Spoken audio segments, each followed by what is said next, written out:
What's up, everybody? Welcome back to another episode of the FilmBros podcast.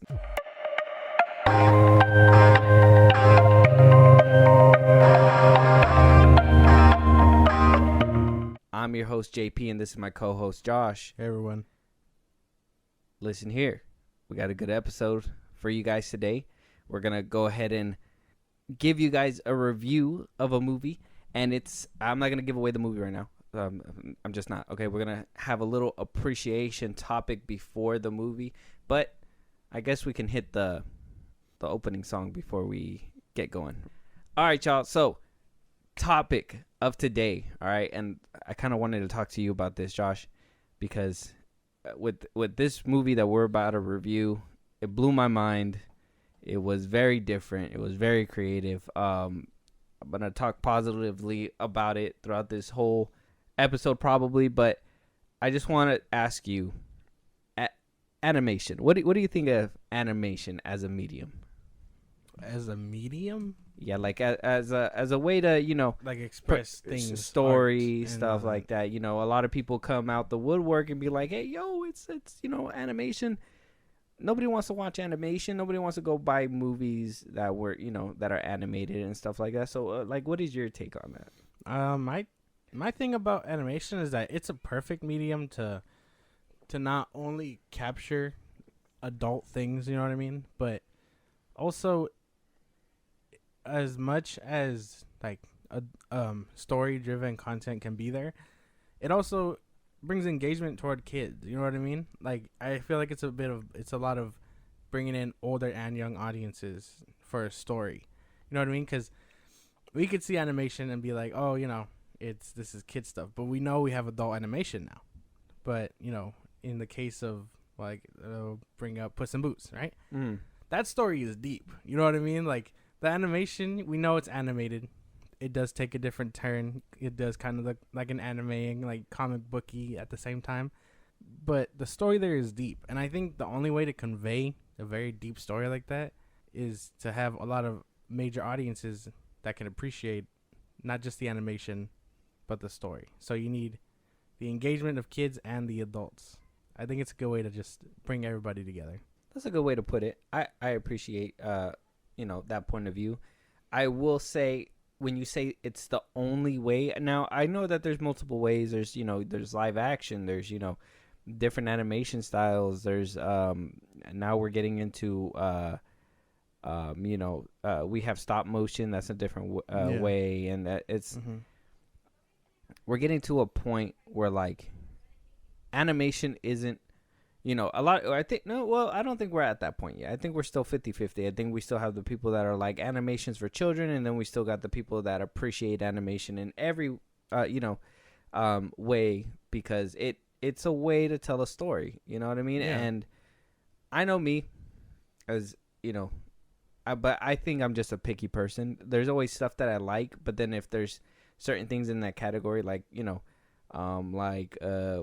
that animation style I don't really like anime, you know what I mean, like that kind of animation style. So there's some styles that I really can't really dig, I can't get into, but for the most part, I think you're right. Like, there is stories that that you want to tell universally, and I never thought animation was for children either which way, because if you notice, even when movies are aimed towards kids, who's taking these kids to the movie theater? Adults, right? So what do they sprinkle in there? Adult humor, little nods that kids will never understand. How many times have you seen a movie and then you just grow up and you're just like, I never noticed that shit's actually funny. You know what I mean? Like, now that you have an adult mind, you know about those things.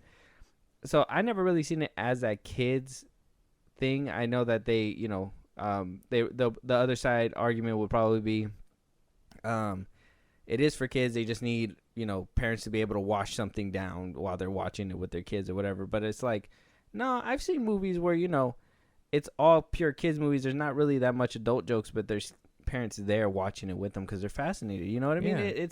I don't know how many times I've caught, or maybe you too. Like, I've seen you with the nephews. You see them watching something and you kind of just get gravitated into it because you're just interested. You know what I mean? So I think animation fits perfectly for everything, and animation is going to be a big topic for this review that we're doing. And I want to get into it because I just want to really start talking about it and breaking it down. So Josh, if you can kindly let us know what the movie we're reviewing is today. We are reviewing Spider-Man Across the Spiderverse 2023. Miles, being Spider-Man is a sacrifice. You have a choice between saving one person and saving every world.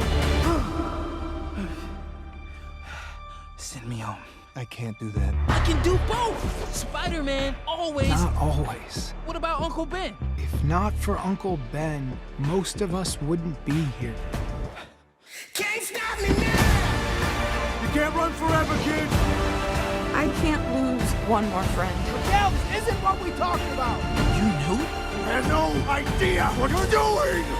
Everyone keeps telling me how my story is supposed to go. Nah, I'm gonna do my own thing. Spider-Man Across the Spiderverse has a 96% on the Rotten Tomatoes score, about a 95% on the audience score. I don't know who that 5% who doesn't like this movie. Same thing with the tomato meter. I don't know who is the 4% who does not like this movie, but those have to be the people that hate animation. And if that's the case, then, well, I guess I was wrong. I guess it's not 50-50. I guess it was, they are minority at this point. Yeah. So this movie has been making waves. It, dominated the first week's box office. At the time of recording, this is on its second week with a 55% drop on its second week. Not bad at all. That's actually a steady. It only got beat out just slightly on its second weekend by Sony's Rise of the Beasts. Obviously, it's a new movie, but a 55% drop. Honestly, we watched this movie twice. Yeah. And both times the theater was kind of full. You know what I mean? Sure. Yeah, like I felt like a pack of sardines in there. I didn't really like that. It's gotten so much noise and so much, and we're not going to get into the big, deep conversation with this part, but there is some controversy because this movie has been so well received, so loved, and so inclusive to everybody that even the trans community has been a vocal part, saying that there's a lot of things that pop out to them and they really like about this movie. Now, like I said, we're not going to jump into this whether it's yes or no, whatever, blah blah blah. If we don't like this, whatever, blah blah blah. Yeah. But this is gonna kind of play into a fact later on when we break down the movie on certain scenes, and we can make the argument that it is about that. It's more about how would you say it? The little voice behind that. What's the moral of that meaning? You know what I mean? Like the moral of everything and how it's portrayed in this movie.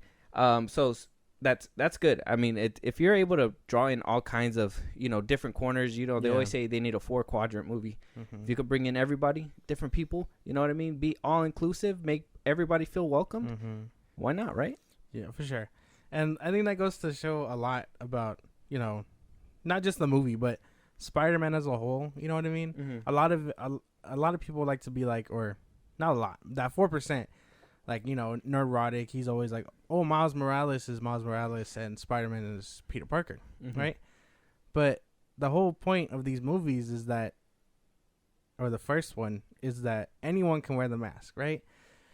Whether it be Peter, Miles, Gwen, etc., anyone can wear it. I mean, we saw a paraplegic Spider-Man in there. Granted, that's a comic thing. That's not really a huge spoiler, so that's a comic book thing. But just to, on that note, inclusive is what I'm trying to get to. On that note, I do want to let everybody know that this is a spoiler review.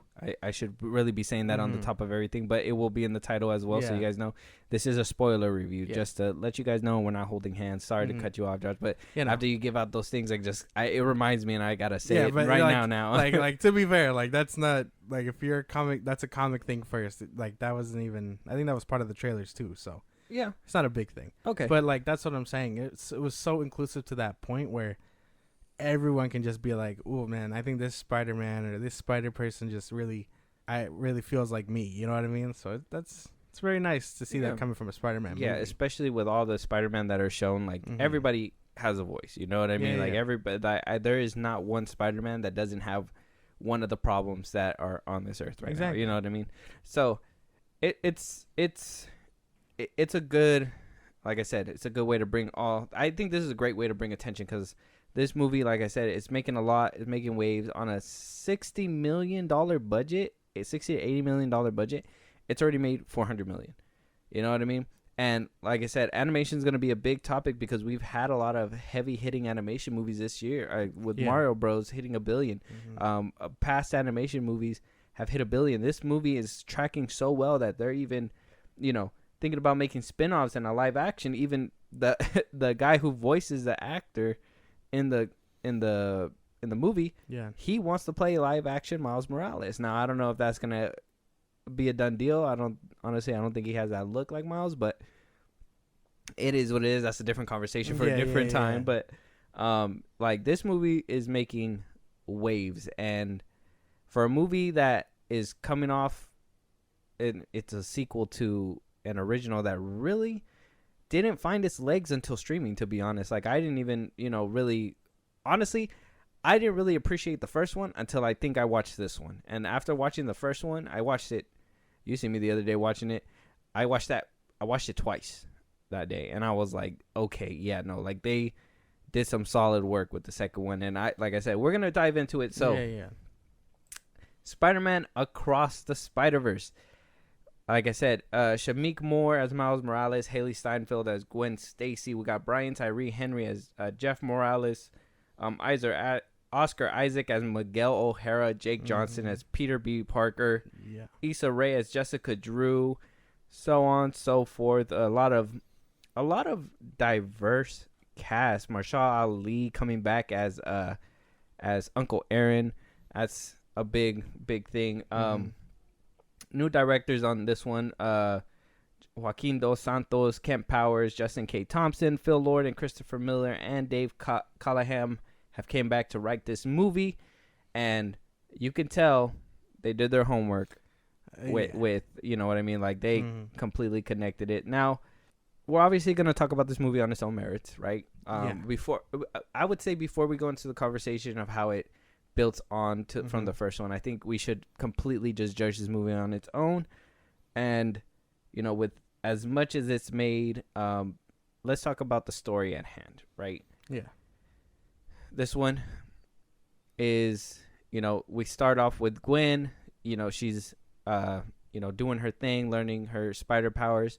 That we see that she's struggling with letting her dad know, winds up getting recruited into the multiverse team, winds up being told not to go to Miles Morales's, but then has to, because he's over here fighting his new villain, his new arch nemesis that nobody seems to take seriously, the Spot. We see that he's a year and 4 months ahead now. That's right. He's more built, stocky. He hit that growth spurt. He's been drinking his milk, eating his greens. He looks really like aged in this one, like completely aged. We see that Gwen breaks that rule, winds up coming to see him. Has that little heart to heart. The parents, he's also struggling with letting his parents know his secrets and stuff like that, coming out as Spider-Man. Wound up making the Spot angry and making him an even bigger threat. So then that's when we go through our multiversal shenanigans. We see ourselves with different Spider-Men.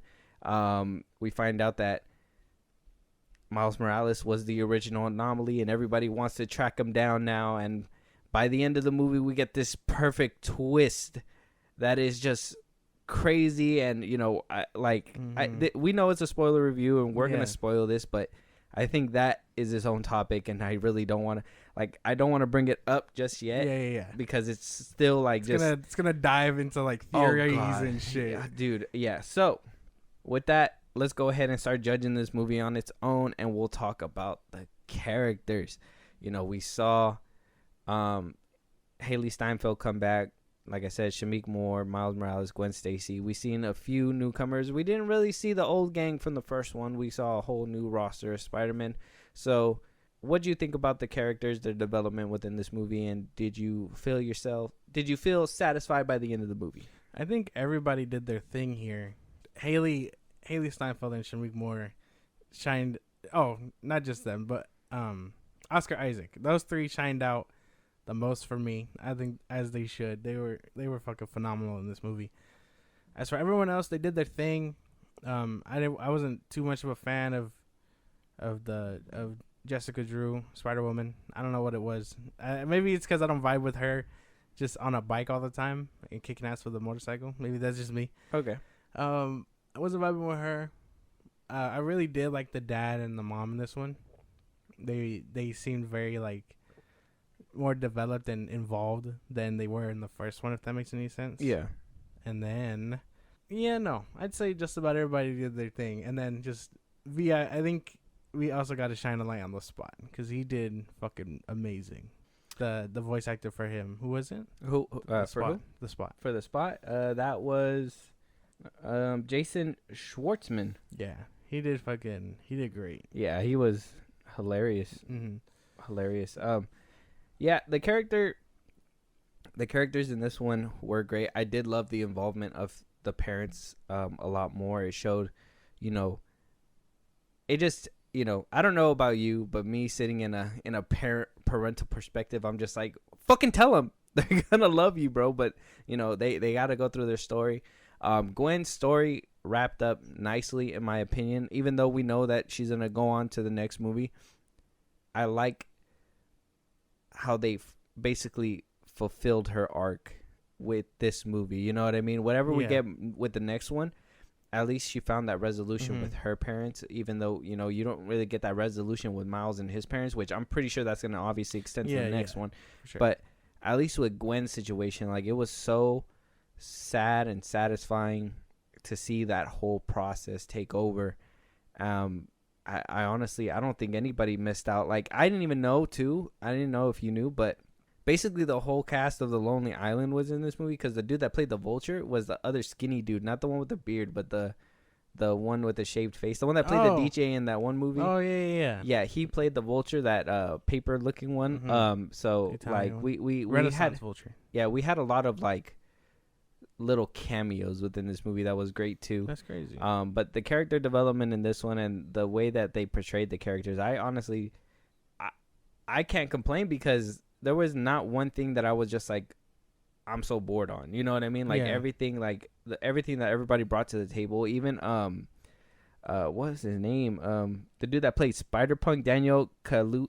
Mm-hmm. I loved him as Spider-Punk. Oh yeah, he was great. The dude that Obi Brown, Karen that played Karen Sony that played Pavita. What's his name? Prabhaka. No, it's it's Pavitir Parker, something like that. Yeah. He was a driver that that played in Deadpool and stuff like that, and he played him really well. Everybody brought their own little comedy to this movie. Even Brian Tyree Henry as the father, like everybody was hilarious. Mm-hmm. There was action comedy, like there wasn't no dull moment within this movie with these characters. For sure. I think a lot of them really just did their thing. There was no real dull note.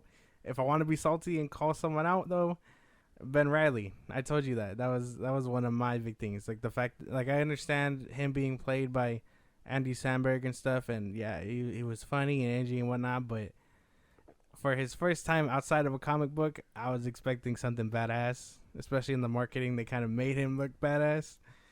But that's my own gripe. That's like my own thing. I think with him, same thing with Miles. I think we're gonna have a bigger arc with him in the next movie.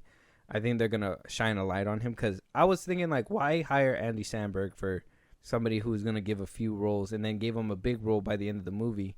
You know what I mean? And, I really love that one scene where he's posing in the rain and shit like that. Perfect pose. Yeah. But I think that he's going to play a bigger role in the next one. And I think that's why they kind of just made him like a bumbling idiot. Because when he comes back, he's going to be more aggressive and stuff because he's going to want to prove to Miguel that, that he's stronger. That's what I'm thinking. But that's the only thing. But yeah, I think I did think he was kind of like a little whiner. But like I told you when we left, like I thought that was like who his character was. You know what I mean? Like he was just a big puss. Yeah, no. But no, that's just my own thing. After reading them in comics and stuff, you would think. And then, he's just He's just Peter Parker, but blonde. So there you go. Interesting stuff, though. The other Peter Parker that, the one that had the baby, the one that was in the first Peter one, B. Peter B. I liked him. Again in this movie, I like. Even for his little role, he did great. Yeah, like I was just, dude, you're just like I always thought, because even in the first one, he was more like the mentor or whatever, but he was also like pretty much comic relief in a way. Yeah.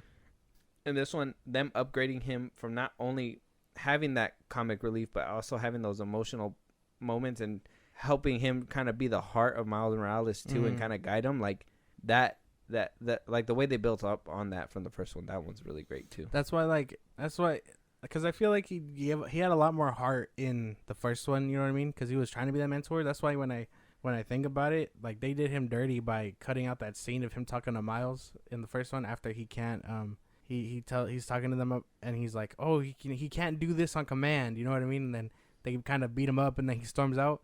There's a scene after that they cut out where he's supposed to talk to him, and like you get more of him throughout that first movie. But in this one, like you can tell, not only was he interested in protecting Miles and trying to reason with him throughout the whole ordeal that I'm sure we'll get into, but you can tell he also had regret and stuff in holding back and withholding information from Miles.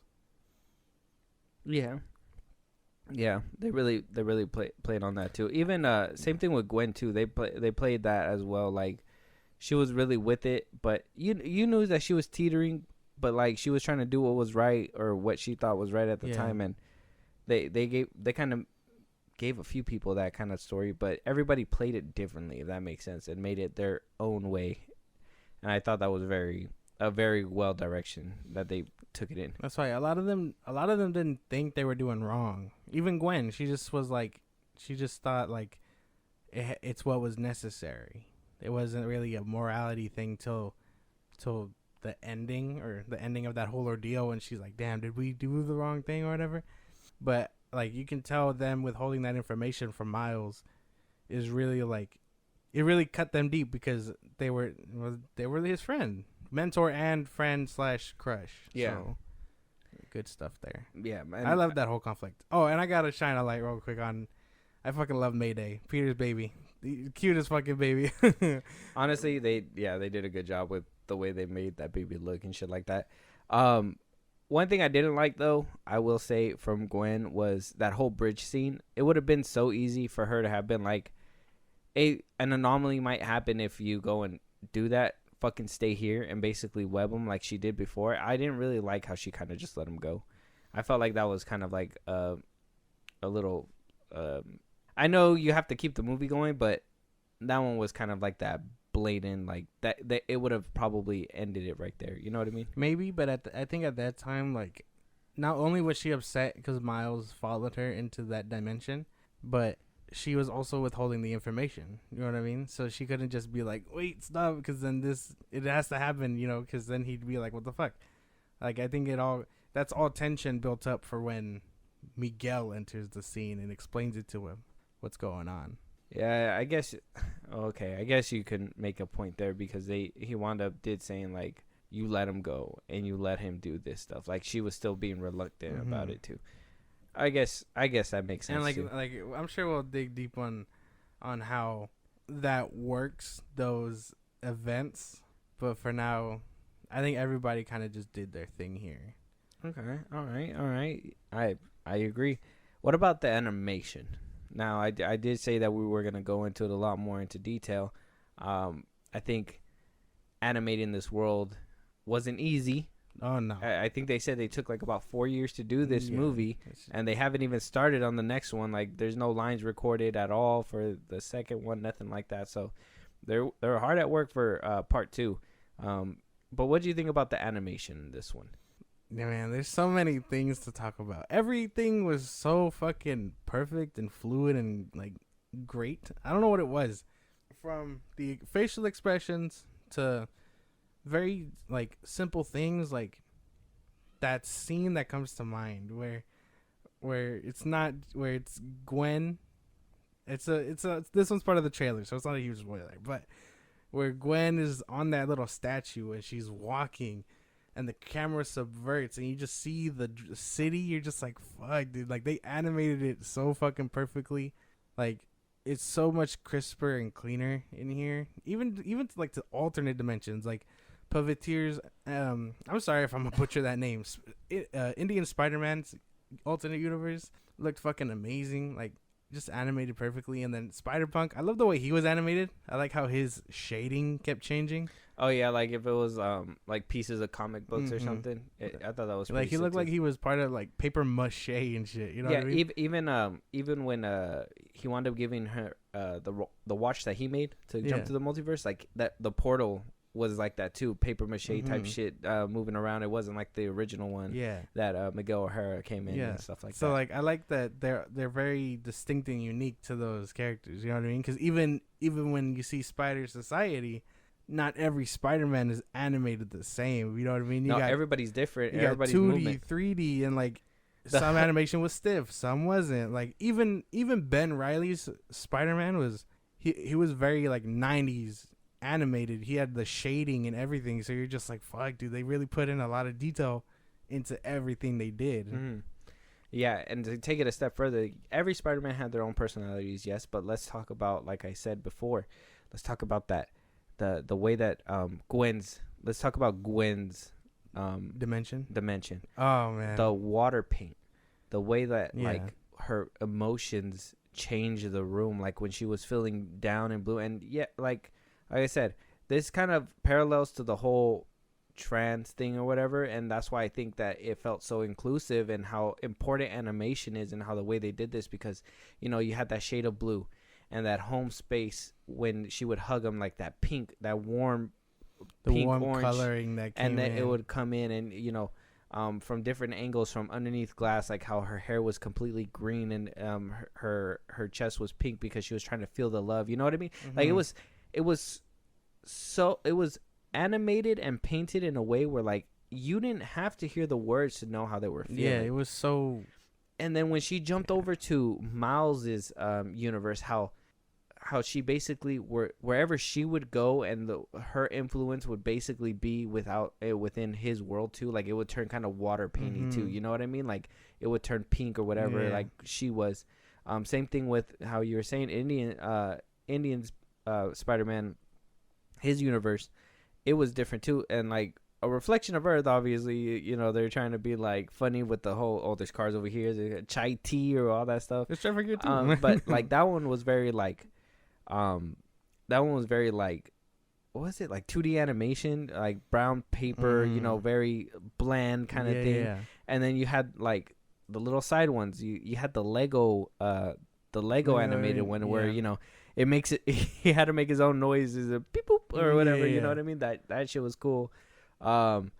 This movie is like the way they did animation between different multiverses really gave you that feel that everybody was from different universes. That everyone was unique, like they're supposed to be. Like we saw that Venom universe, where they painted the Spot in there too. I would have personally been like, hey, you should have made the Spot real and made somebody with a white mask come out. That would have been funny. that would have been a lot better. But I'll take what they gave us, and I thought that was cool. Like they really showed different variations within the animation and how different every single universe down to the art style. And that amount of detail was just insane. It was amazing, because even when he sticks his head into the, I'm assuming is like the 60s animation universe, like everyone looks like a 60s animated cartoon, and then so on and so forth.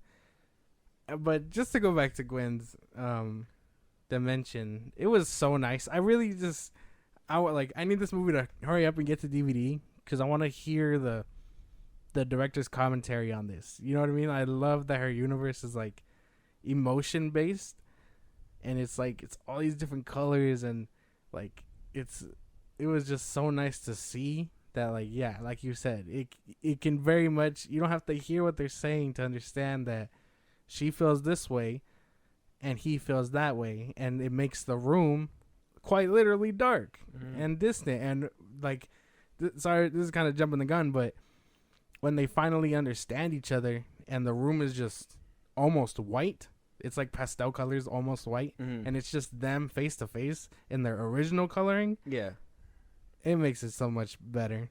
Like it's like, and then they hug, and the warmth of the colors, like it's so nice. Such a nice like detailed dimension. Yeah, that was really great. Miguel O'Hara's dimension had its own feel to it as well. Yeah, I like the way they did Nueva York.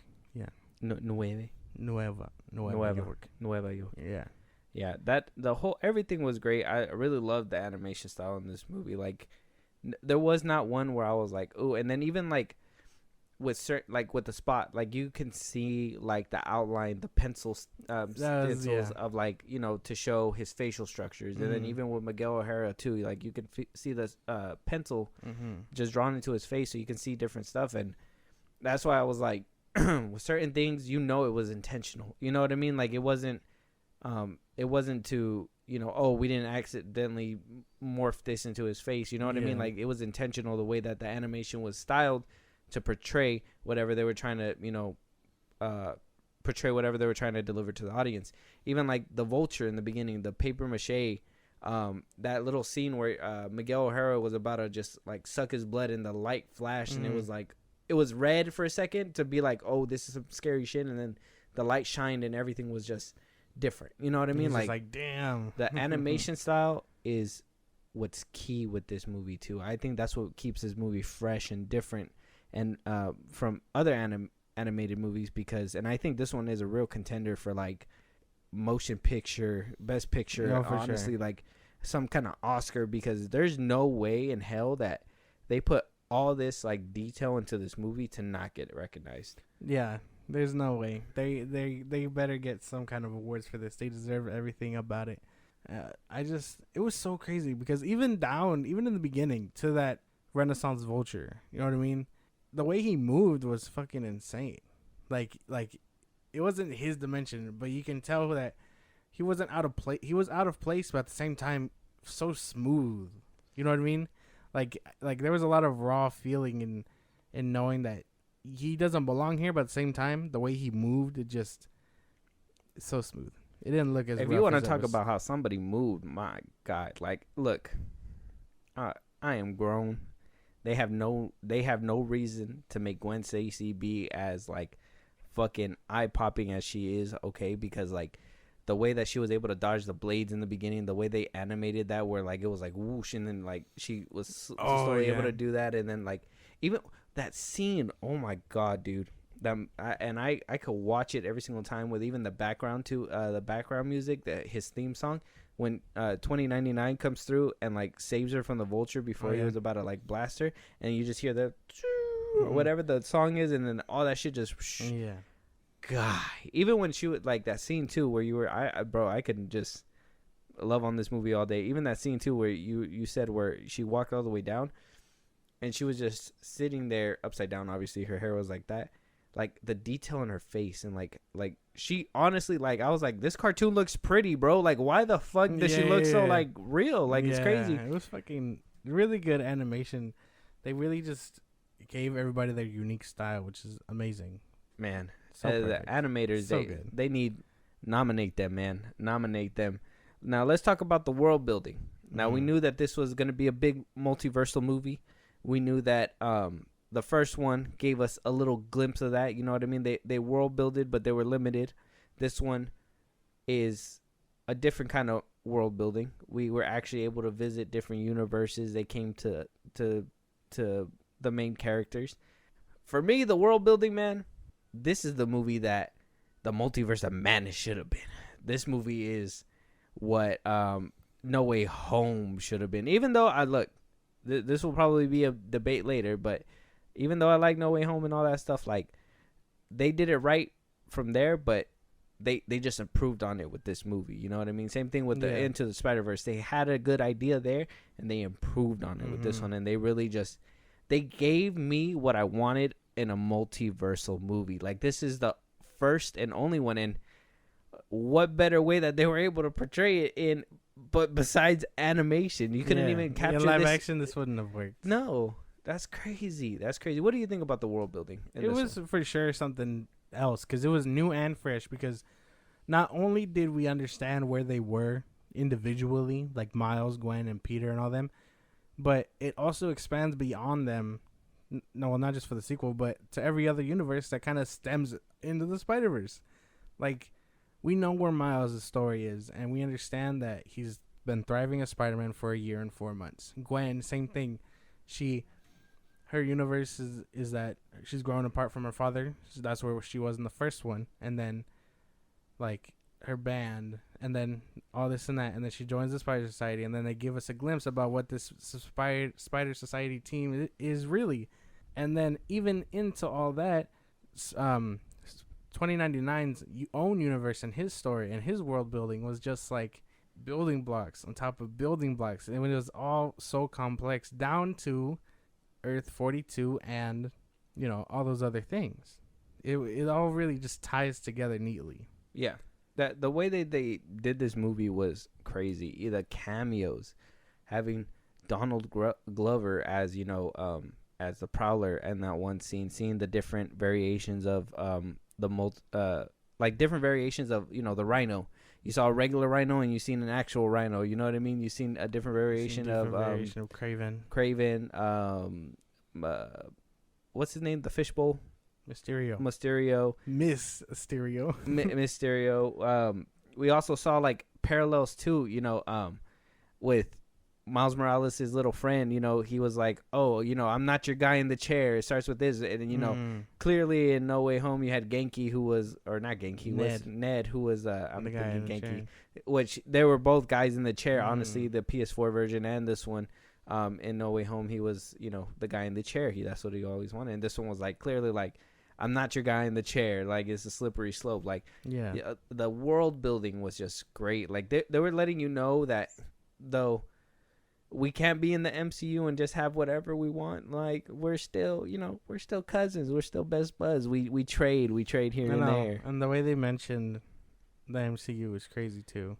Yeah, when they were saying about the little nerd on Earth 9999. Yeah, one. It's 1999.99, which is now, a fucking mouthful. All right. Because I was confused about this, okay? And I was gonna ask you, but I just wanted your real answer on here. Now that we kind of brought it up, in the MCU we call it 616, or that's what they called it in Multiverse of Madness, and that's what Kevin Feige, I believe, said. And then I think Miss Marvel, the actress who plays her, came out and was like, "It's not 616. This one said it was 1999999."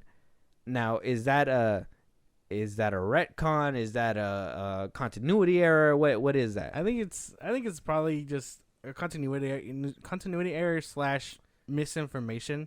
Amy Pascal and Kevin Feige ain't sharing notes. They're just like, nah, we ain't about to tell you what we're doing. Think about it. Realistically, Peter B. Parker would be 616 Spider-Man. Why? He's the oldest Peter, and this is technically where he would be in the comics if the writers knew what they were doing with him. I'm not even going to dig into all that. Fuck you, Paul. That's just like, it's my big thing. But like, Kevin Feige is just, he's just trying to sound and make it, probably prop up his universe to make it sound like he knows what he's talking about, but I doubt it. You know what I mean? It's not 616. It's 1999.99. Where he pulls 616 from, people want to be like, oh, it's probably just, it's whatever mainstream thing is going on at the time now. And even then, like, for in-universe, if you want to theorize, just to put where my head's at, they're barely dipping into the multiverse. You know what I mean? So they're just going to throw in whatever number sounds fucking, you know what I mean?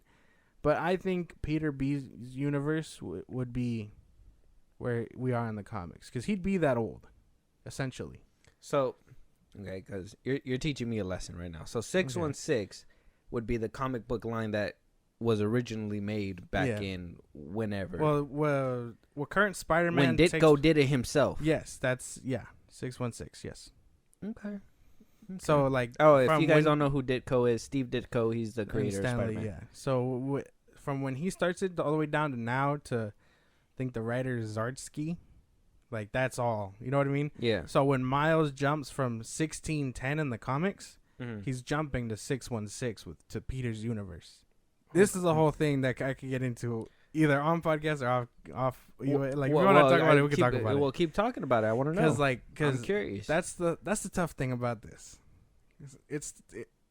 if you really want to dig into continuity errors, calling Into the Spider-Verse Miles Universe 1610 is also hard because in the comics, 1610 is the Ultimates universe. And the Ultimates universe is a shit universe. But I've mentioned it before. That's the one where Peter Parker dies. There is a Miles in that universe. But to call it this universe and that universe the same one, it really gets you mixed up. Because now you have comic book people who are like, well, that can't be right. And then you have people who don't read comics that are like, all right, this makes sense. So maybe they're just trying to simplify it for that audience who doesn't read the books. But at the same time, you got people like me who are like, this doesn't sound right at all. So what you're telling to me is comic book people need to chill out and know that this is the movie universe? Sometimes, yeah, basically. Okay. So, like, because a lot of it is just that, you know what I mean? Because I can nerd out and be like, oh, actually, 1610 can't be that because, you know, this technically... Why do you think they talk like that? Technically, the why Ultimate universe... Why, no. Why do you think they talk like that? Well, I was saying me, personally. Like, if I wanted to nerd out, like, I could just... Because technically, the Ultimates universe is dead as of Secret Wars in the comics. Okay. So that universe kind of went... That's why Miles is in the 616 universe, the main new universe in the comics. It's hard to just differentiate that from universe to comics because people can totally be like, well, it's just the movies, not the comics. Okay. So I think that's why they do it in the movies, just to simplify that and get people that understand that Miles' universe is 1610, Gwen's universe is this, Pavita's universe is this, and so on and so forth. Okay. All right. Makes but sense. I don't think the MCU was 616. So it's just a discrepancy. They're basically not on the same page. They're not like Kevin Feige's like 616. Yeah. Okay. Well, I think he canonized it by putting it in within the MCU, so it kind of messes up. I guess in a way you can kind of say they're on a different page because I mean there was one scene where that whole tree of whatever different universes splitting off, but then it turned into a web. That could kind of mean that like the Spider-Verse itself is its separate thing from the MCU thing. That's what they made it sound like, which I'm pretty sure is a good way of saying, hey, we don't fuck with them over here. Like we don't even know who Iron Man is. Yeah. You know what I mean? Or Doctor Strange. Yeah. So I kind of like that Easter egg too. I think I pointed that out to you. I was like, that's the fucking, I like that because they were like, this is everything. And it's like the actual tree from, well, not from Loki season 1 and then from Ant-Man and the Wasp and so on and so forth. And then, the Spider-Verse would be its own thing, technically. Yeah. So, and we'll theorize and everything how that's going to work out. Or I honestly think that they just made themselves a fucking... That, like, honestly, if I was Amy Pascal and I would have seen that clip, that part and heard exactly how they were, saying it, canon events and all that stuff, the fucking register in my head would have just been like, ching, ching, ching, ching. But... We'll talk about that whole theory later on. But moving on to the plot. What did you think about the plot, man? How'd you think about the story at hand? I thought it was great. I don't know if it's better than the first one, but like two goats can coexist. Like I really it felt very simple in multiverse context. You know what I mean? Like this is probably the simplest multiverse thing we've gotten. We don't have to worry about, what about this Doctor Strange and that Doctor Strange and so on and so forth. And then, like, it felt very simple in those terms just so we can get complex characters. Okay. Like Miles. I see you. Like Miles, The Spot, 2099, Gwen. Keep spitting. Like, I'm telling you, a simple plot really gives you room to, like, give complex characters. That'll be for everything. Well... You said it for that, but I think the complexity and the way that they were able to give a complex story, it was through showing the struggle of Gwen Stacy letting her dad know that she's Spider-Man, right? Or Spider-Woman.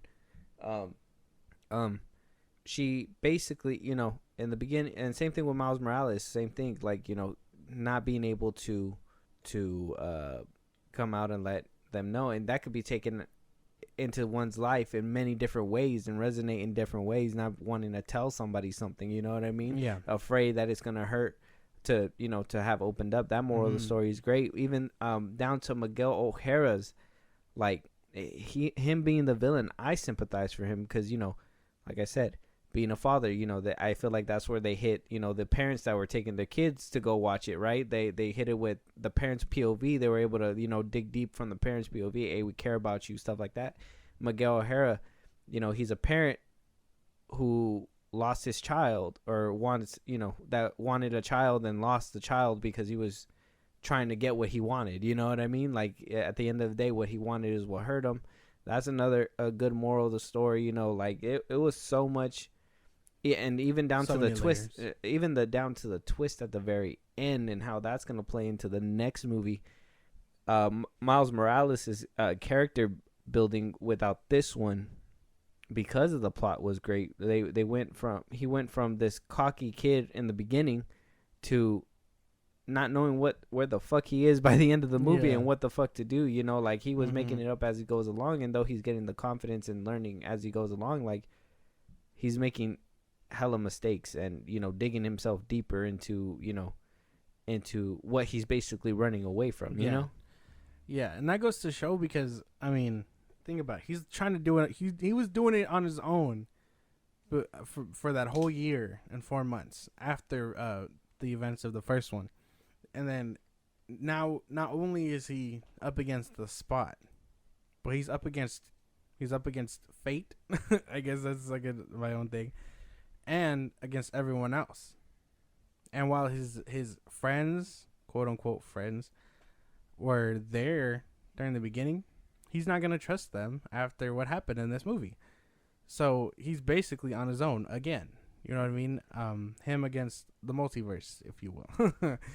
It's just so complex stuff, because even Miguel, just for him in his shoes to be like, well, you can't have what you wanted because then it costs this, and I would know, so you should listen to me. And he was just like, well, no, I can't, because you're telling me, big spoiler here, but you're basically telling him that for him to be a successful Spider-Man, there is a trial and tribulations to him being that, you know what I mean? Which I thought would have been it with Uncle Aaron, but I guess that sets up the next one pretty well. But it's a very big thing of just, not only do you have to lose your uncle, but if you got parents, they gotta go too, and your love interest. So it's crazy stuff. And for Miles to just unaccept that, it really shows that he is doing his own thing, which I fucking love. It's amazing. It says so many good like stories aligned in this movie that I hope all come together in the next one. Oh, it will. Then, to be honest, the way they wrap this movie up, like by the end of it, and here he is, okay? We're going to talk about the twist, and we're going to talk about our theories, and then we'll go ahead and give our ranking for this movie, basically, like where we put this at. But the twist. So at the end of the movie, all right, like I said, if you guys didn't mind anything being spoiled before, look, this is the big reveal. So if you guys don't want to hear it, don't listen. But at the end of the movie, we wound up getting a little twist that Miguel basically tries to go home, and You said Miguel. Oh, sorry. Miles tries to go home. Miles tries to go home, winds up making a mistake and goes to a different universe, because I guess the spider that wound up biting him was from a different dimension, and gave him the DNA of that spider, which was dimension number 42, which I thought that was crazy. It wasn't about the experiment number. It was the actual dimension. You know what I mean? So I was like, damn, they really marked their spiders in that dimensions. So it wound up going over there and wound up teleporting him to, you know, Earth 42, which was supposed to be the Miles Morales that gets the spider powers, but basically he swapped lives with that one, and he wound up becoming the Prowler in that universe, and they wound up seeing each other face to face by the end of the movie. And I think Miles was trying to break out with his finger, and then it cuts to black. Nothing else. And that was the best cliffhanger I could ever ask for, bro. I was just like, man. It had me shook. I was like, is part 2 about to play? and the thing that was fucked up about it, because I was like, when the beginning of the movie started, like, I wasn't expecting Gwen to be the main focus of the story, if that makes sense. So, like, when it first opened up, I was like, okay, they're going to give us some context, because they put out a poster where you saw Gwen was falling and Miles Morales was going down. I was like, man, is this another neck snap thing? I was like, this is some bullshit, bro. So like, I didn't know that the story was gonna mostly be about her. And so by the end of the movie, when he was running away, like I think the middle of the movie is where I would have loved the movie to have started, or at least the ending part is where I was like, it was really about to pick up, and then them adding that little drum in the beginning from like what Gwen was doing in the beginning when she was banging it, like it really just pumped me up to the point where I was like, bro, I'm trying, like I was ready to go, and they cut it straight to black, and I was like, son of a bitch, like it was like you were about to grab it, and they shut the doors and just like, no, you can't have it. Not yet. Sorry. No, sorry. You gotta wait till next year. I don't know, man. What'd you think of like the ending, and what do you think is gonna come out of this movie? I thought the twist was amazing. Like I saw it coming because it is a very like blink and you miss it kind of moment. But in the thing they do say Dimension 42. And if in the beginning it does say he's from 1610, so you're kind of like, well, fuck, where is he going home? And you assume he goes home. A lot of people were saying that they were making the distinction that one universe was raining, the other one wasn't, but both of them were raining. What throws you off immediately? Well, I didn't notice it at first. I noticed it second time watching. We watched it twice, but we noticed that the color grading in his room is green and purple. We noticed that was like one of the first things we pointed out. And Miles' I ain't jacket. gonna cap. I caught that on the first one, but we're sitting too far apart. Oh, really? And my leg was broken. Yeah. Oh. I didn't want to bring it up because I didn't notice. Because you didn't like say anything about it, so I was like, oh, he probably didn't notice. So I was like, I'll show you. No, I didn't notice. Whenever we watch it again. Yeah, no. You told me about the jacket. I didn't notice the jacket, or I noticed the jacket. I didn't notice the actual like background. It was green and purple. And you're kind of like, well, fuck. And then, it goes on and so forth. We find out he does, in that alternate universe, he's the Prowler. I really think this is going to be such a great conflict because they're going to clash so much about the fact that their fates changed, basically. Because my working theory is, say 1610 Miles, our Miles, didn't get bit by that spider. He basically would have been the Prowler. And he would have ran into, for namesake, I'm calling him Perfect Peter because he was blonde and perfect. Peter B calls him Perfect, I think. Perfect Peter around that age where he met his alternate self. So 15, a year from then, he probably would have been the Prowler running around, and he would have ran into that Spider-Man, which is fucking insane to think about. And people were theorizing in the first one. I didn't even. Because I went back to watch it after we watched Across the Spiderverse 2, and like now I'm catching every little thing. 42 pops up a lot in that one. Yeah.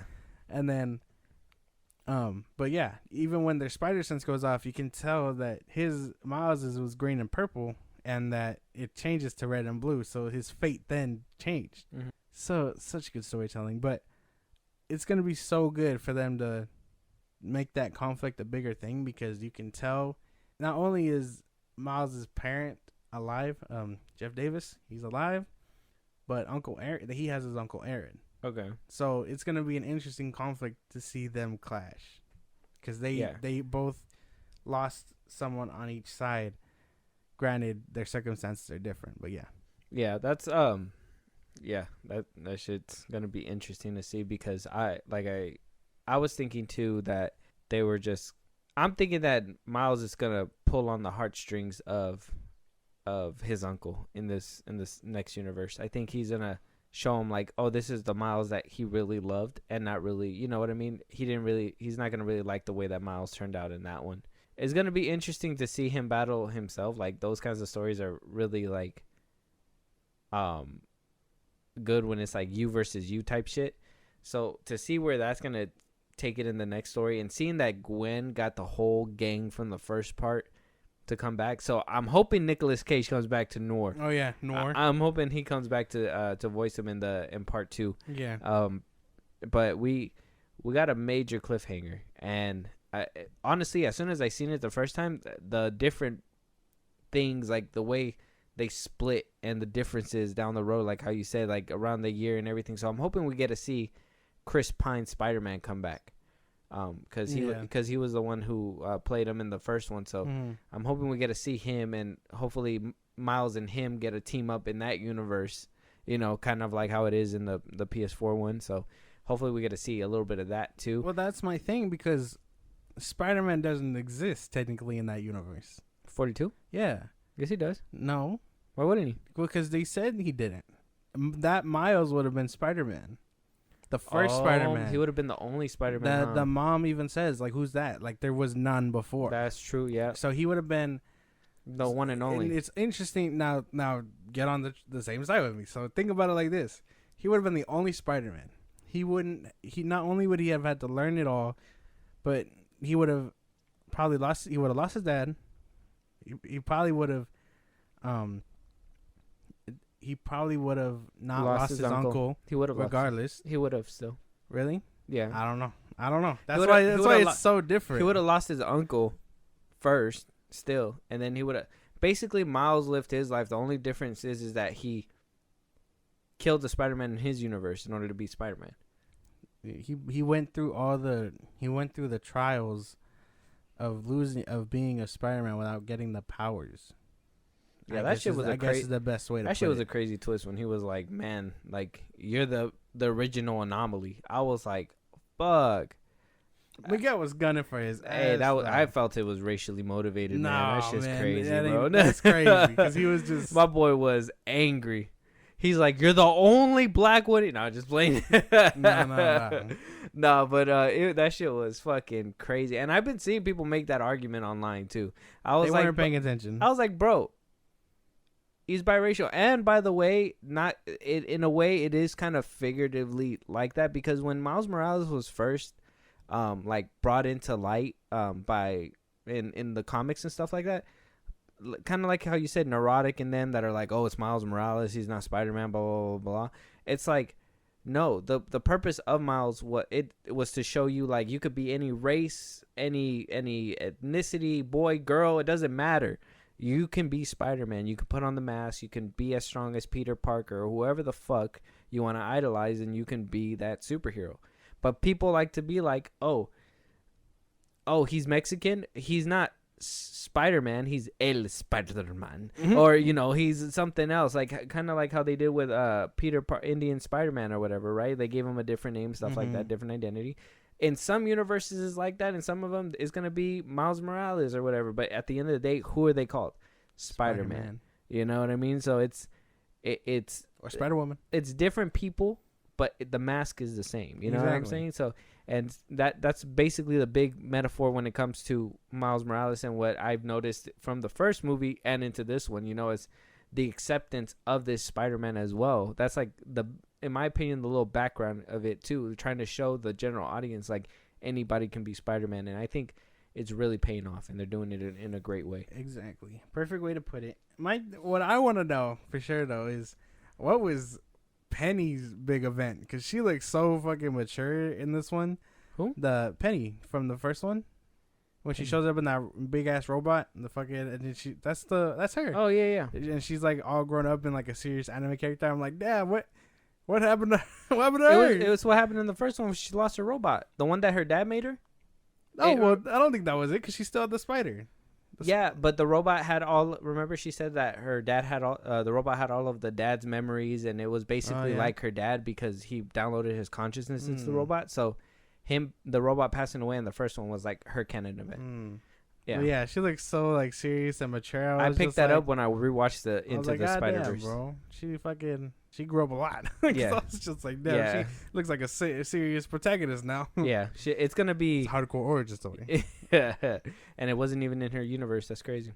But yeah, that's completely insane. So Josh, and let me just get this theory out the way, okay? Because with this whole Spider-Verse thing, like I said, Amy Pascal probably knows what she's doing, but that's probably why we're getting these Amazon shows of Silk and all that stuff coming out pretty soon, because now she's limited. Now they're limited over there, and they're never selling to Marvel. They're never going to sell to Disney anymore. They're never going to sell this character. You want to know why? Because now they can tell different Spider-Man stories if they really want to cash in on this, you know what I mean? Yeah. They could make TASM 3, but also make another Spider-Man that, you know, that has a different thing or whatever, that's in a different universe. Kind of like, because in that scene where they basically put Toby, Andrew, they put all these different Spider-Mans, we're all connected in one way. Like, regardless of anything, they don't have to be completely connected, but they are just their own Spider-Man in their own universe dealing with something else. We don't need to know origin stories all the time. We don't have to see, you know, Ben or Uncle Ben or, you know, their father. You know, we can see Peter Parker with his parents, how he would have lived. You know what I mean? We can get so many different movies and genres of, like, what if Peter Parker went this way, or what if Miles Morales did this, or what if a whole new Spider-Man came out of this area? You know what I mean? Like, yeah, it's a money bag. It is such a fucking money bag. And I'm telling you, fucking dollar signs would have been in my eyeballs and fucking going crazy. Like, hopefully, if y'all listening, y'all don't know, if y'all don't have this idea, holla at me, because, hey, yo, it's super, like, that, they literally just made the pathway to money. It's crazy. And Fahid could do nothing about it. He just looked at him like, he's just like, damn, not only could they do better universes than us, but now they won't even think about selling. Like, I'm sure he's fuming in his office, dude, while they're trying to write Spider-Man 4. His pen is shaking like, I don't even know if we could top that one. Did you guys not see Across the Spiderverse? Like, oh, dude, it's going to be super tough. Now, talking about those cameos and stuff too, one thing that really stood out to me, and I don't know if it stood out to you, probably not, because you really don't like him for whatever reason. Tom Holland was missing an appearance in this movie. Yeah, he was. I noticed that. They mentioned him. Well, they mentioned him, but they don't show him. Yeah, they said the little nerd too. They didn't even say, like, you know, Peter Parker. And to be fair, he doesn't have a scene. He doesn't have a scene of him holding Uncle Ben or nothing like that. So. And maybe they didn't. Maybe if they, his Aunt May. Oh, maybe. But even then, because even if they if they even mention that, they have to give some likeness to Marvel. Because his events would have been May dying and then Tony dying. Yeah, I think that's why they basically connected Marvel by Doctor Strange. Well, not Doctor Strange, but with the Prowler. Oh yeah. I was just like, that's a big old like. Is this saying like, oh, MCU Spider-Man is MCU Spider-Man? Like, we'll never see that Spider-Man and Tom Hardy go at it ever? Like, is that like, unless it has to do directly with Disney Marvel, like, are we, like, we're not going to see Tom Holland like that? That was just my big question, because, you know, they could have used that Aunt May scene as a, you know, canon event or whatever. They could have done that stuff. I know that the writers, they said, like, they didn't want to put too many live action stuff in there because it was just going to get too comical, but they could have, I thought they could have included it. Yeah, but I don't know. Especially hot off the heels of No Way Home. Like, hot off the heels. This being the next Spider-Man movie off that one. I think it's just a lot of that, though. I think it's a lot of outside stuff with holding them together. Because, think about it. How many... Well, that's not entirely true. I only know 2... There's only that one, and then, I guess, Insomniac Spider-Man, where they lose their Aunt May. You know what I mean? But Insomniac Spider-Man lost his Uncle Ben way before that. So maybe his canon events and outside sources just don't allow him to be there. You know what I mean? Because he's still in limbo or whatever else. But Spider-Man and TASM, Peter Parker and Spider-Man, can both be there because they're made by Sony. They don't have to go through rights or jump hoops with nobody to even mention Tom Holland. Probably, yeah. And same thing with the Prowler as well, because they're from their movies as well. Well, that's what I'm saying. But No Way Home would have been their movie as well. That's what I'm saying. That's what I'm saying. Why not? You know, like, he doesn't even know about the Spider-Verse or anything. But that's what I'm saying. Like, it's just like a weird contract thing. Like, that's what I'm thinking, but I'm not 100% sure. I was just like, it was very weird. Maybe general audiences didn't really care, but maybe not. I was just more like, why Tom Holland wasn't there? You know, and we saw Tom Hardy's Venom, you know, his universe at least, and cool. You know, we saw different universes, but we did not skirt off the MCU because we used the Prowler to fill in that you know. And even then, you know, they could totally be like, well, we don't know if it's him. You know what I mean? Yeah. If they wanted to make that case. We don't know if it belongs to him. He's just the Prowler. We don't from any universe. You know what I mean? So maybe that then. Maybe it's Tom Holland, we're never gonna see him in any other. Probably not. No. Like actual. Not unless they stop sharing and they're just like, come on, just Sony, fucking bring back Andrew Garfield. Then come on, like that. Like I said, this is the money machine now. You can easily say there's 2 Spider-Man. There's one in a different universe that's in his own timeline that has to do with his own canon event. Come on, Sony, this is money. I just really love seeing Spectacular Spider-Man. You have no idea how much that like lit me up. I was like, damn. At the end of this movie, I was just thinking of like Kevin Feige just like clenching his arms, like fuck. Like there's did it again. Like there's no even, and I would say like this is like, in my opinion, the better Spider-Man movies that I've seen ahead of live action, and it came from animation. You know what I mean? So that's why I just want to stress the importance of animation and how like animation can completely just give you a different reality altogether, and you could just really you can do shit that you can't do. Yeah, you could, and you could really fall into that. Like you can really fall into it and just love it all the fucking time. But come on, we gave it its praises, theories, and all that aside, we mostly talked about everything. So, Josh, with everything this movie had to offer, what do you give this? 1 to 10. Man. This movie was an experience. You know, if you haven't seen it, if you decided to listen to our whole spoiler review, go see it at the end of the day. Wait, do you have any negatives of the movie? No, other than Ben Reilly, no. I just wanted to ask just to make sure, because I feel like no, you really the only one was that Gwen one off the bridge, but you kind of explained it to me, so I can't really completely say no. This movie was, yeah, I don't really have that much. So you know, other than Ben Reilly and maybe just Ben Reilly. Just the fact that I was disappointed. That's like my own thing. Like you have no idea, because I've read the comics, and then seeing him in the '90s Spider-Man cartoon, you know, it's kind of just like, this is like his first iteration off comics and all that since then, probably. And you know, they kind of shit the bed. That's like from a fan point of view, not even like a movie critic thing. That's just me. Okay. So what'd you give it? As I was trying to say though, you had to take a pause. You cut me off, so I was just like, might as well like get me water in. But with everything this movie does, with everything that it's going to do in the future, it's just. And you're including, with this score, you are also including the building that it did with the first one, right? Well, yeah. Okay, just making sure. You can't really like I'm judging the movie on its own, but it does build bridges across the way. And that's what that's where I would say like it needs to be a category, and I didn't really bring it up, but now's the perfect time if there's any.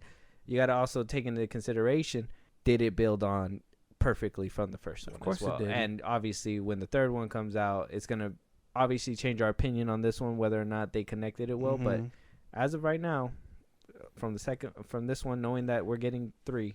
Yeah, no, you can totally tell they were doing the research with the first one. They planted everything that if you go back now when you watch it after this, Across the Spiderverse, and watch Into the Spider-Verse, you could tell that the spider's 42. This and that. 42 is everywhere. They actually hit the dude with the bagel. That's one of the bigger scenes, but like, I swear they were just like on Twitter all the fucking time when they found that idea. They were just like, look, everybody's fucking making fun of the bagel that we put in there and shit, and they were just like, this is the way. Yeah. But, and this movie does a lot, and I enjoy all of it. I think I'm gonna give it a 10. It was a 10 out of 10 experience. The first 10 out of 10 out of Josh's mouth on this podcast. This movie was Don't play. What episode is this gonna be? I don't even know. This is your very first 10 out of 10. 120 something, maybe 130 something. I'm not sure. But yeah, no. Wow. This movie was just everything to me. Even like as a Spider-Man fan, as a comic book fan, this movie does it all. And 10 out of 10. Okay. I can give you that. Yeah. For me, now, I think the only reason why it's not a perfect 10 out of 10 for me is because though I love this movie, like I said, from everything, like this movie is beautiful. That one scene where Miles is trying to act like, oh, he's Spider-Man, and he's just like, oh, you want to talk about it? And they show like where that explosion happened, and then basically reconstructing it, and that like it looked like plastic, and it looked like ocean when it was waving, like water, and the sun and everything. Like that shit was beautiful. Like everything about this movie was just well made. There wasn't no just dumb plot device pushing it forward. Like it actually took you to places and justified going to those places, doing these things. Now where the demotion comes from is because of the way they connected it to the first one. Though I did love how they built up on some things after, watching it twice, again. And I watched Across the Spiderverse twice as well. So it's crazy because did you hear a difference in the theater? Because, the first time around they said that, the audio mixing was different. And we literally went on the same day where they sent out new ones. Like, did you hear a difference? I heard a difference. Yeah, huh? Like, especially in the beginning. Yeah. I think. And it just sucks that we weren't in the same theater as last time because I we could have really could tell then, but I heard a difference in this one. Gwen in the beginning didn't sound as echoey or distorted. Yeah. When we first and like low, huh? Yeah. But everything that that they built upon it pretty great. It just seemed like they knew that they were going a certain direction, but not with everything. Like they had a retcon the way that kind of like Peter died for this part over the first one. You know what I mean? They kind of changed it a little bit. Some things they had to change and had a retcon, but I understand because they probably didn't know that they were gonna get a movie that connected to two parts or whatever and stuff like that, which I can give them a pass, but at the same time I gotta I have to ding it just a little bit. And with this one, as good as it could be, I have to give it a 9.5. I just short just short of 10. Just short, only because of the little things that happen with the first one that don't really connect with this one and the little changes. But like I said, the beauty and the art and everything really makes up for it. The story, the acting, the music, the soundtrack. I know we didn't even talk about that, but the soundtrack is... I've been listening to it all the fucking time. The first movie soundtrack was great. This movie soundtrack is amazing. Got Jaden over there, Metro, like all the time. Like he's always just copying it. That soundtrack is great. I didn't have a...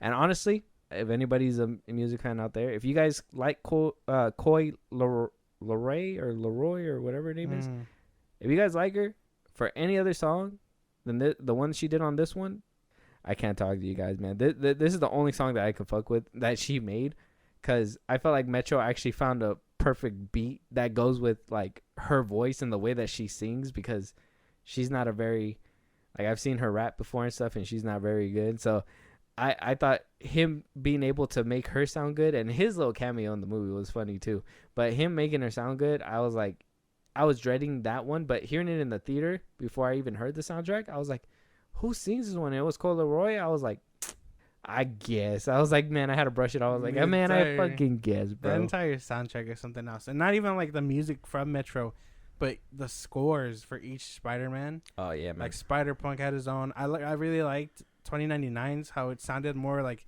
a futuristic, huh? Yeah, like futuristic, like EDM type shit. Where like when he enters, you're just like doo doo doo, and then like it goes in, and then when they're saving that helicopter, what do you call it? It's a mix. You can hear a mix of Gwen's drumming and his techno music. So you're just like, man, they managed to just tie everybody to that shit. I don't know if you noticed it. I didn't notice it, but after the first watch, I forgot who I seen and talked about it or whatever. But they really like they spotted it, but like.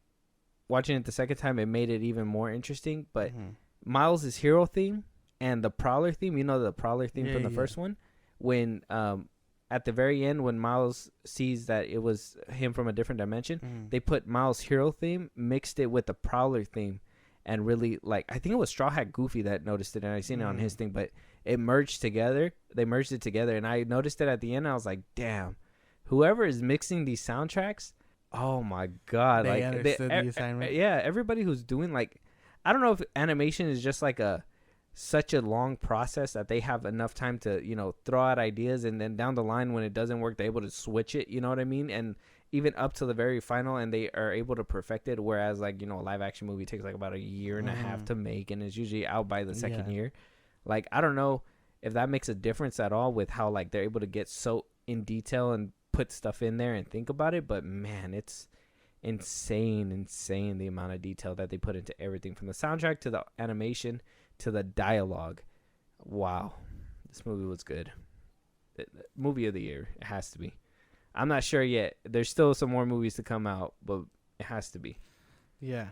Well, oh boy, this movie certainly does. It's an event, and like I said, we've seen it twice, and honestly, I don't know. So, before we end this out, though, I got a couple more questions. Okay, Mm-hmm. And these are the hard hitting ones. Okay. Okay. With Across the Spiderverse and honestly Into the Spiderverse being multiversal movies, and now having a live action No Way Home into the mix, I gotta ask, man, what's better, No Way Home or Across the Spiderverse? That's not fair. I think as a story, plot, and everything, it goes to Across the Spiderverse. But the thing that really just gets me for No Way Home is seeing Toby, Andrew, and all my villains come back. You know what I mean? I could care less about the plot or anything in this area. It's just nostalgia all the way. You know what I mean? Like, that's the only thing that it has going for me so far. Because even with Multiverse of Madness, you know what I mean? I really like seeing the John Krasinski as Mr. Fantastic, and then that Charles, because again, that's just pulling on nostalgia. But they probably do it the worst, and then Across the Spider-Verse, and then No Way Home second. Okay, now Across the Spider-Verse or Into the Spider-Verse? Oh man, they can't coexist. Nope. One got to die right now. You have the gun to their head, and they're looking at you like, "Please don't kill me!" But you got to pull the trigger. You got to pull it anyways. It has to be done. Who are you killing, Josh? Which one are you doing it? You get the time's up. Come on, 5. I think it's Into the Spider-Verse. Into the Spider-Verse is better? No, it has to go. Oh. No, bang, bang. I was over here thinking you're going to save his life, but you dumped the full clip. No. Double tapping. But Across, just Into the Spider-Verse is evolutionary. It does everything. It animates perfectly. It tells a great story. But this one takes that concept and dials it up to 10. Even I have a tough time, because I made a playlist involving both soundtracks, and I have a tough time picking them apart and thinking like, which one's better? You know what I mean? Mm-hmm. But I think from movie to movie and just putting them up against each other, it has to be Across. Yeah, for me, I have to pick Across too. But for this one, honestly, I like No Way Home. It's a good watch, like how you said, for nostalgia, but that's basically all that it is for nostalgia, because everything else is like, I can care less. Mm-hmm. And maybe like for the ending where, I actually see that he's struggling and everything. And I don't know what it is about Peter Parker, but we love to see him struggle. So, Across the Spider-Verse, we see him struggle the whole fucking movie. So I fucking love seeing when they fucking struggle. I don't know if that's just, projection, but hey, leave me alone. Anyways, but also Into the Spider-Verse, though I love its execution, and honestly, it could be neck and neck, like how you said. Can they not coexist? Mm-hmm.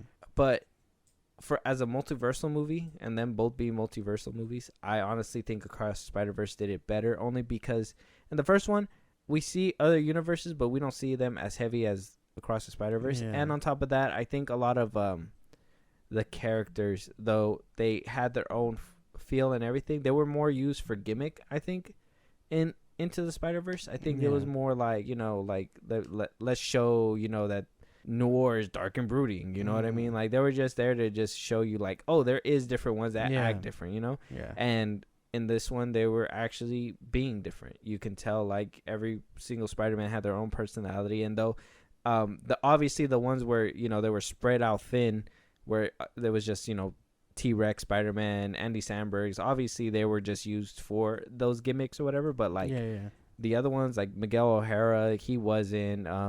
Spider-Woman, even though she was just the sidekick or side character, they didn't use her for gimmick either, you know what I mean? Like, they actually told the story with these ones. Yeah, for sure. And like I said, it is very close. But Across just does everything and takes it up to 10. So you can't even be mad at that. But both can coexist. Yeah, but moral of the story, say the truth, man. Just fucking tell them. It save a lot of people a lot of hardship, man. Yeah, just saying. Exactly. With that being said, though, that is the end of this review.